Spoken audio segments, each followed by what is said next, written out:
आज मुझे कहि गोटे भल जिन खराब है गोदाम कौन करते तो सांग मैंने मुझे पलि गोदाम गाड़ी काली अधा खाली रही जाता भाई मैंने मिसिक पुणी खाली कर लगे आपने देखिए जो जिनटा गोटे न्यू प्रकार स्टाबिलाइजर या बदल में पुराना स्टाबिलाइजर गाड़ी में लोड करदे से समय भाई सहित मुझे कथा होती सी मत कौन कहले आपने शुणु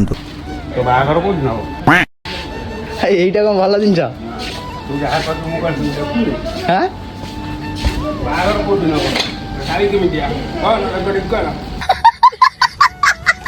अरे अरे मु भाविली मो बाहागर कथा चिंता करुँच देखला बेलू सी तो शाड़ी उपर नजर पकाउछंती हौ छाड़ सी मत गेलरे कहते आपने देखिए बाना अंकल ये डिफेक्टिव जी माल थिला सब बाहर कर देइछंती सामाने आपण माने जो फ्रिज वाशिंग मशीन किणुचंती सेथिरे वारंटी मिलुची जदि आपण मानकर फ्रिज की वाशिंग मशीन किछि खराब हो जाए से वारंटी रे आपण मानकर फ्री रे सजाड़ी दिया जाए तार जो पार्ट भी खराब होता है से पार्ट को रिटर्न गोदाम को आसे तापर से हब को जाए सेम आपने देखिए जिनस जी तले पड़ी ये सब जीव मैन्युफैक्चर गोदाम को ये जिन किसी जब भल बाहर यूज करेंगे ना स्क्रैप करके बिकिदेवे तो सांग देखिए गाड़ी अनलोड सरला लोड करवा भी स्टार्ट हो गला आज मिनी ब्लॉग एतिकी रही देखा नेक्स्ट ब्लॉग रे।